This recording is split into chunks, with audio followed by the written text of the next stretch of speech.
So I think it's also important that when you're a sales leader, you're getting the buy-in of your team where you're able to say, hey, I know the ramifications of this. Or maybe it's just me sitting down and listening, letting the team vent to me and to listen to their frustrations, or maybe their ideas of how things could be implemented better during the change. But it's key to be able to evolve and to be able to endure.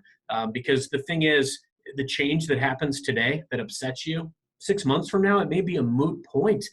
Things may continue to change. So you've got to be very realistic and grounded in where you're in and why you're there. That's awesome. And you went from sales rep to sales manager to like leading the internet sales team to director of sales and ops.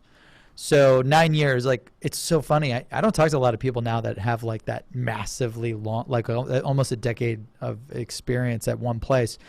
Can you go through maybe the biggest things that you learned in each of the positions in sales there that helped you level up to do the next thing?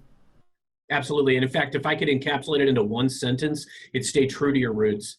I think that the biggest mistake that a lot of sales managers and people that move up the chain make is that they forget from whence they came, and they become so wrapped up in making sure that they are pushing out whatever the changes are, or making sure that they're pushing out the agenda, that they forget. They forget to really, truly be humanized and be humble and be in tune and attuned to the people that work for them. You know, I've got a philosophy I call the sales food chain, and everything that you do has to be 100% focused on the people that you touch in the sales food chain. Like, I touch the customer and I touch my manager if I'm a rep.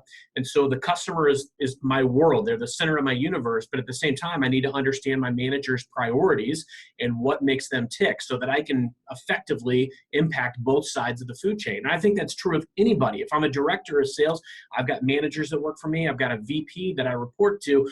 Same thing. I've got to understand what makes these guys tick, my managers, how I get their buy-in, how I can promote them in the business and effectively mentor them. But at the same time, I've got to make sure that I'm staying true to the company initiatives, because that's who pays me. And that's who, I have a contract with them. So it's all about those pieces. And I think as I moved through each step of the race, I felt like I did a really good job of attuning to the people maybe that were, that reported to me. But, sometimes I did too good of a job doing that, and I wasn't as attuned with where my bread was buttered. So it's a balance.